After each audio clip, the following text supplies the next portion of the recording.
बिस्मिल्लाहिर्रहमानिर्रहीम। अस्सलामुअलैकुम। नाज़रीन इकरामी, गुज़रे ज़माने की बात है कि एक रियासत में एक रहमदिल बादशाह हुआ करता था जो हुलिया बदलकर अपनी रियाया की हालात की खबरगिरी करता। एक दिन बादशाह अपने महल में उदास और परेशान बैठा हुआ था कि इतने में उसका वजीर उसके पास आया और उसने बादशाह को रंजीदा और खामोश पाया। बादशाह की यह हालत देखकर वजीर भी परेशान हुआ और वजीर ने उसे सलाम किया तो बादशाह ने कोई जवाब ही नहीं दिया क्योंकि वो अपनी सोचों में मगन था। वजीर ने दोबारा सलाम किया मगर बादशाह ने फिर भी सर उठाकर नहीं देखा। अब तो वजीर को बहुत तशवीश होने लगी। वजीर ने एक दफा फिर भरपूर आवाज से सलाम किया और पूछा कि आप इस कदर खामोश और रंजीदा क्यों हैं? बादशाह अब की बार होश की दुनिया में लौटा और उसने वजीर को जवाब दिया कि कभी कभी मेरी ऐसी हालत हो जाती है कि किसी से मेरा बात तक करने का जी नहीं चाहता। आज भी मेरी हालत कुछ ऐसी ही है। अब तुम आ गए हो तो कोई अच्छी बात ही कर दो ताकि मेरा दिल बहल जाए और मूड खुशगवार हो जाए। वजीर ने कहा कि बादशाह सलामत, आपकी याद दहानी के लिए ये अर्ज करता चलूं कि आपके शहर में आज गश्त का दिन है। इसी तरह आपका दिल भी बहल जाएगा और अगर मुनासिब समझें तो लिबास बदलकर शहर में चलें, वरना हम फिर किसी और रोज चलते हैं। बादशाह ये सुनकर बोला कि नहीं, हम आज ही चलेंगे और फिर वजीर से ये कहकर वो तैयार होने चल दिया। फिर थोड़ी ही देर के बाद इन दोनों ने अपने लिबास तब्दील किए और भेस बदलकर महल के खुफिया दरवाजे से निकलकर शहर की तरफ चल पड़े। वो यहाँ वहाँ मुख्तलिफ गलियों में चलने लगे थे कि रास्ते में पहुंचकर उन्होंने देखा कि एक नाबीना फकीर खड़ा हुआ है। ये दोनों उसकी तरफ बढ़े। आहट सुनकर सदा लगाई तो बादशाह ने एक सिक्का निकालकर फकीर के हाथ में रख दिया और आगे बढ़ने लगे तो फकीर ने उसका दामन पकड़कर कहा कि जिस तरह तुमने मुझसे हमदर्दी करते हुए सिक्का दिया है, इसी तरह मेरे मुंह पर एक थप्पड़ भी लगा दो। बादशाह ये अजीब व गरीब ख्वाहिश सुनकर बड़ा हैरान हुआ और उसे एक नाबीना फकीर समझकर आगे बढ़ने लगे, लेकिन फकीर ने उनका दामन न छोड़ा और इस बात पर इसरार करने लगा कि मेरे मुंह पर एक चांटा जरूर मारकर जाइए और अगर ये मंजूर नहीं तो अपना सिक्का वापस ले लीजिए, मुझे इसकी जरूरत नहीं है। ना चाहते हुए भी बादशाह ने उसके मुंह पर हल्के से चांटा रसीद कर दिया और फिर वो लोग आगे बढ़ गए। कुछ ही दूर जाने के बाद बादशाह के दिल में ख्याल आया कि नाबीना फकीर ने जो ये हरकत की है तो जरूर इसके पीछे कोई राज दफन है, वरना कौन इस तरह सिक्के के लिए अपने मुंह पर थप्पड़ लगवाता है। उसे जुस्तजू हुई कि वो जरूर ये राज पता करेगा। चुनाचे बादशाह ने अपने वजीर से कहा कि वो उस फकीर को जाकर बता दे कि उसको ये सोने का सिक्का बादशाह ने दिया है और उसका हुक्म है कि वो कल दोपहर को उसके दरबार में हाजिर हो। वजीर ने बादशाह के हुक्म की तामील की। फिर खैर ये दोनों आगे बढ़ गए और इसी तरह शहर की मुख्तलिफ गलियों और बाजारों में घूम फिर कर लोगों के हालात और मसाइल मालूम करने लगे। उन्होंने शहरियों से हुकूमती कारिंदों के हवाले से बातचीत भी की। फिर बादशाह और उसका वजीर काफी देर शहर में गुजारने के बाद खुफिया रास्ते से महल में वापस आ गए। अगले दिन दोपहर को वही नाबीना फकीर बादशाह के दरबार में हाजिर हुआ। बादशाह ने फकीर से पूछा कि तुम्हारा नाम क्या है और तुमने सवाल करने के बाद अपने मुंह पर चांटा क्यों लगवाया? ये कैसा माजरा है? अंधे फकीर ने सवाल सुनकर बड़े अदब से जवाब दिया कि जनाब आली, मैं आपके इसी शहर का रहने वाला हूँ। मेरे बाप ने मरते वक्त जो रुपया पैसा छोड़ा था वो मैंने फजूल खर्ची में बहुत जल्द उड़ा दिया और फिर तंगदस्त हो गया। फिर मेरी बीवी ने मेरी ये नामाकूली और फजूल खर्ची पे नजर रखकर उसने मुझे समझाया और मैंने उसके कहने पर 2 ऊंट खरीदे और तिजारत को अपना पेशा बना लिया। जल्द ही मेरे काम में बड़ी तरक्की हुई और रफ्ता रफ्ता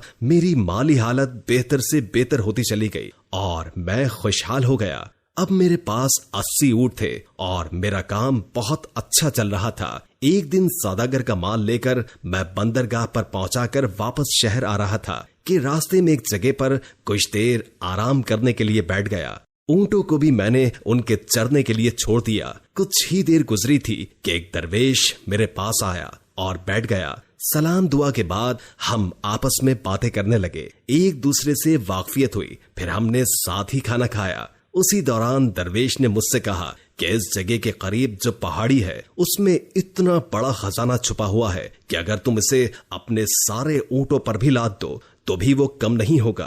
ये सुनकर मैं लालच के घेरे में आ गया और मैंने कहा कि ये खजाना मुझे भी दिखाइए। दरवेश ने कहा कि मैं इस शर्त पर तुम्हें ये खजाना दिखा सकता हूँ कि जब तुम अपने आधे ऊंट मुझे दे दो। मैंने दिल में सोचा कि अपने इन 80 ऊंटों में से 40 ऊंट इस दरवेश को दे दूंगा तो भी 40 ऊंट मेरे पास बचेंगे। खजाने से भरे ये 40 ऊंट भी मेरी कई पुश्तों के लिए काफी होंगे। इतना बड़ा खजाना 40 ऊंटों के बदले में मिल रहा है तो ये सौदा कुछ बुरा भी नहीं है। चुनांचे ये सोचकर मैंने दरवेश से कहा कि मुझे तुम्हारी ये शर्त मंजूर है। उस पर दरवेश ने मुझसे कहा कि मैं ऊंट लेकर इसके पीछे पीछे चलूं। अभी हम थोड़े ही दूर गए होंगे कि एक पहाड़ी दर्रा नजर आया। ये दर्रा चूंकि बहुत ही तंग था इसलिए ऊंटों को एक कतार में करके मैं दरवेश के पीछे इसमें दाखिल हो गया। कुछ दूर चलने के बाद दरवेश रुक गया और कहने लगा कि हम खजाने तक पहुंच गए हैं, ऊंटों को यहाँ बिठा दो। मैंने उसके कहने पर ऊंटों को उधर ही बिठा दिया। फिर वो मुझे अपने साथ लेकर आगे चला। चंद कदम चलकर उसने लकड़ियां जमा करके आग जलाई और आग पर कोई खुशबूदार सफूफ छड़क कर कुछ पड़ने लगा जिसे मैं समझ न सका। कुछ ही लम्हों के बाद अचानक जमीन लरजने लगी और एक जगह से फट गई। जिस जगह ये जमीन फटी वहां पर एक आलीशान दरवाजा नजर आया। दरवेश ने मुझे इशारा किया कि आओ और फिर हम दोनों उसी दरवाजे में दाखिल हो गए। जब मैं दरवाजे के अंदर गया तो मेरी आंखें हैरत से फटी की फटी रह गईं। हर तरफ हीरे जवाहरात के अंबार लगे हुए थे। मैं उसको देखते ही लालचियों की तरह चिमटा और ये जरो जवाहरात अपने ऊंट पर लादना शुरू कर दिया। जब सारे ऊंट भर गए और हम वापस जाने लगे तो दरवेश ने चांदी की एक डेबिया एक संदूक से निकाली और अपनी जेब में रख ली। इसके बाद उसने फिर कुछ पढ़ना शुरू किया जिसको मैं समझ न सका। अभी हम दरवाजे से निकले ही थे कि जमीन फिर हिली और खजाने का दरवाजा खुद ब खुद बंद हो गया। हम फिर उसी दर्रे में पहुंच गए जहां से गुजर कर आए थे। दर्रे से निकलकर दरवेश अपने 40 ऊंट लेकर एक तरफ को चला और मैं अपने बाकी 40 ऊंट लेकर बगदाद की तरफ रवाना हो गया। बादशाह सलामत मैं चंद कदम आगे ही गया होऊंगा कि लालच ने मुझे घेर लिया और मेरे दिल में ख्याल आया कि बिला वजह मैंने 40 ऊंट उसे दे दिए। वो तो दरवेश है, उसे दौलत की क्या जरूरत है। लिहाजा मैं वापस आ गया और उससे बात करके 20 ऊंट वापस ले लिए। अब मेरे पास 60 ऊंट हो गए थे। मैं आगे चला तो लालच ने फिर मेरे दिल में दस्तक दी। लिहाजा मैं फिर वापस आ गया और दरवेश को डरा धमका कर 10 ऊंट और वापस ले लिए। फिर इसी तरह मैंने अपने सारे ऊंट उससे वापस ले लिए। अब दरवेश खाली हाथ चल पड़ा तो मेरे दिल में ख्याल आया कि उसकी जेब में चांदी की एक टिबिया थी, जरूर उसमें कोई खजाना छुपा हुआ है। मैं फिर उसके पास गया और उससे डरा धमका कर वो चांदी की डिबिया लेने की कोशिश की। पहले तो उसने इनकार किया तो फिर मुझे यकीन हो गया कि जरूर इसमें कोई खजाना छुपा हुआ है। लिहाजा मैंने उससे वो डिबिया छीन ली। मैंने उसे खोला तो उसमें सुरमा पड़ा हुआ था। मैंने उस सुरमे का राज उससे पूछा तो उसने बताया कि दाएं आंख में सुरमा लगाने से जमीन के खजाने नजर आने लगते हैं। मैंने फौरन सुरमा अपनी दाएं आंख में लगाया तो वाकई मुझे जमीन में छुपे खजाने नजर आने लगे। तो उसने मुझे बताया कि तुम इस सुरमे को बाएं आंख में मत लगाना वरना बहुत नुकसान उठाओगे।